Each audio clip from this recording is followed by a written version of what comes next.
কেন সল্টে তুই এটি যে বসতে গেলিস আমার হোটেলত বাকি করতে হচ্ছে তা জানিস? সি রে ভাগ্নে সি, কয় টাকারই তোকে হোটেলতে খাই, তার জন্য তুই আবার আসছো আমার কাছে এই কথা কবার শিখো। তোকে আমি কইছি যে খালি ভোটত কোনো মতো জিতি, তারপর টাকা করতে লাগে রে, আমি আসি তো, সমস্যা কি? আমার মহাজন কষে ও কত সময় দেওয়া যাবার লাই, তাড়াতাড়ি টাকা লিয়ে আয়, না হলে তোর বেতনের টাকা কাটবো, আমাকে তাই কষে। আমি তো কষকে বাকি দেন বাস খামোবে। কে তাই বলে তুই ইনকে করবো? আমরাই তো দে না তোর পকেটের টাকা দিলে কি এমন হবে? আমি যে না তার টাকা মাস কাম করি, সাইকেল পেলে যাই, সাইকেল পাম দেওয়ার টাকাই ওঠে না। তোর বাকি বিল যদি আমি শোধ করবে যাই, তাহলে তো আমার কিস্তি তুলে শোধ করা লাগবে। দেখ ভাগ্নে, এখন আমার কাছে 1 টাকাও নাই, তুই যদি আমাকে উপর করে 3 ছাড়া দিস তাও 1 টাকা উপর বলাই, বুঝিস নি? তুই দেরি কর বিচ্ছানা কয়দিন রে, আমার বাপে না জমি বেচবি তো, ওই বেচে টাকা দেবো না তোকলে। না ভাই তুই আল্লাহ কাহিনী করিস না, তুই টাকা দে, না হলে আমাকে একটা কাম বাদ দে, অন্যটি কাম করা লাগবে। সবই তো বুঝনো পারে, কিন্তু কাছে ধরে টাকা বসা নাই। আচ্ছা তুই বাইরে মুখে যাতো যাই দেখতো ভাঙ্গারে টাঙ্গারে কিছু আসছে নাকি, তাহলে একটা কাম আছে। তুই ভাঙ্গারে আল্লাহ কি করবি তুই? ভাঙারি এলা কি করবো বুঝিচ্ছ না, বাড়িতে কয়টা জর্দার কৌটো আছে, গুলে শিশি আছে, আর্সের বোতল আছে, কাঁচের গিলেস আছে, আবার সেরা সিন্ডার আছে, এগুলো বেশি দিলে মেলা কয়টা টাকা পাওয়া যাবে, এগুলো টাকা দিলে শোধ হয়ে যাবে, বুঝিস কে কম। তুই এ কটায় শিশি বোতল বেশি কি করবি? তোর হোটেল হতে বাকি হয়ে গেছে 5-6 হাজার টাকা, তুই এলে তুই লিয়ে যাস ভাঙ্গারি এলাকা আছে, তো কাজ আর পাবো দিবি। তাহলে ভাগ্নে তুই ই কর, তোকে আর হোটেলের জ্বালা গিচ্ছে না, তুই আমার হয়ে কাম কর। তোর সাথে কাম করলে বউটো আমার সিপে লেগে দিবি, ভাত আর রস পাল্লাই। কে ভাগ্নে তুই এই কথা খুলু মানে? কম না কে, তুই কি আমার টাকা দেবো, আমি খামো কি দিয়ে? দূর বে, আমাকে এটি খাওয়ার বাপ, তুই আমাকে সাথে থাকেই দেখ কি হয়। তুই তো খাবার দিস, তাহলে কাম করবো, এক পেটে তো বউ নাই সোল নাই। আচ্ছা যা, ওটা ব্যবস্থা হয়ে যাবে, তুই এক কাম কর, পটাশের কাজ যা, যাই দেখ তুমি কি করিচ্ছে। আমি পটাশের কাছে দেখ কি করবো, পটাশ খাই গান যা, ওর সাথে আমার ঘুরলে দিন যাবে।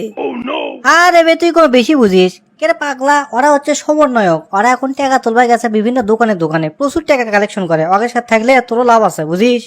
আচ্ছা তাহলে আমি যাচ্ছিলে। আচ্ছা তুই যা, আমিও বাড়ির যাবো, বাড়ির যাবার তাই শুনি তো ভিউ বেচার কোনো গায়ক পেলো নাকি। বাড়িতে তো যাচ্ছি, এন নম্র ভদ্র হয়ে যায়, মানুষকে দেখলে সালাম দেওয়া লিখবি, ভালো মতো কথাবার্তা কয়া লিখবি, সামনে ইলেকশন করিচ্ছি, মাথা মতো ঘুরবি না কি আছে। এমনি সময় এই রাস্তা কতই না মানুষ, এখন কোন মানুষই দেখিচ্ছি না, আমি আসনার মানুষ সব হেরে গেল নাকি। ও দে ওই ভাই চাচা একটা বার আছে, চাচা আসসালামু আলাইকুম। চাচা আমি সল্টেস, ইলেকশনে দাঁড়াচ্ছে না দেখে না, দেখেন। এ কথা কতেই তো আমার ভেতরে সেই আনন্দ লাগিচ্ছে, পারে মনে হয় সেই সুখ লাগিচ্ছে। ছোট থাকতে মেম্বর এখানে 1 কাপ চা খাওয়ার জন্য করে সকাল সন্ধ্যে মিছিল করছি, তা 20 কেজি পানির মধ্যে 100 গ্রাম চিনি আর 150 টাকা হচ্ছে ওই লিগার, এগুলো খাইয়ে সকাল সন্ধ্যে মিছিল, কম কথা। আর এখন আমি নিজেই নেতা।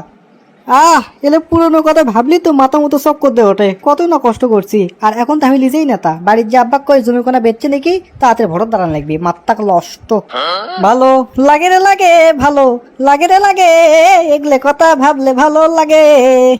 আসসালামু আলাইকুম আব্বা, কি খবর? জমি কোনা বেচার ব্যবস্থা হলো? আরে মুখের কথা, জমি ব্যবসা চানোর হলো, কে রে এত জমি কে লিবি রে? তে ঘরের মধ্যে বসে থাকলে হবি, মানুষকে যে কোয়া লাগবে তো। মাংস কোনে তো সকাল ধরে তো ওগুলোই করন। ও তাহলে তো ভালোই কাম করছা, তে ভাত খাসা আব্বা? এখন এসে করছে ভাত খাসা, খালি তো লিজের স্বার্থ রে, তাছাড়া কিচ্ছু বুঝিস না তুই। হ্যাঁ ওটা শুকলি রে, ব্যাস পাই গেলে লিজের স্বার্থ আগে, তুমি ভাত খাও যাও, আমি না পরে ভাত খাবো নি। কে তোর আবার কি হলো, পরে খাবো কে? কে আর ত্রেবেন কি হচ্ছে, খালি তোমার পেট কোন ভুটভাট করতেছে আর বেদনা করতেছে, ভালো লাগিচ্ছে না। ওগুলো পড়ার খেয়ে খেয়ে, ওই হোটেলের কিবে খেয়ে খেয়ে পেটের করছু গ্যাস, এখন বোঝে ইলে খবর তোমাকে আবার কে দেয়? উল্লে জানা হল বাকি নেই, সব ভাত খাই। না না তুমি যাও খাও, আমার গ্যাসের বড়ি দুটি একসাথে খাওয়া লাগবে, পেটের মধ্যে ভূত ভাত ভিটিস ভাটুস করতেছে। এ তাহলে কার মিনা আনে খারে, পেট ব্যান তোর ফুলে উঠছে, ফেপে উঠছে ব্যান। বাবা পেটের মধ্যে কোন বাড়ি দিলে ঢোলকের মতো শব্দ হচ্ছে, খালি ঢাপস ঢাপস করতেছে কোমা। কে কাম হচ্ছে রে, কাম তো সারছে। তুই এক কাম কর, ওই ডাক্তারের কাছে যা, যাই কার মিনা নিয়ে এসে খা, দেখবো ভালো হয়ে যাবি। টাকা দাও, কয় টাকা লাগে? তো ধরে 100 টাকা দেন, 50 টাকা কি 60 টাকা নিবি যা। আচ্ছা আমি তাহলে আসি।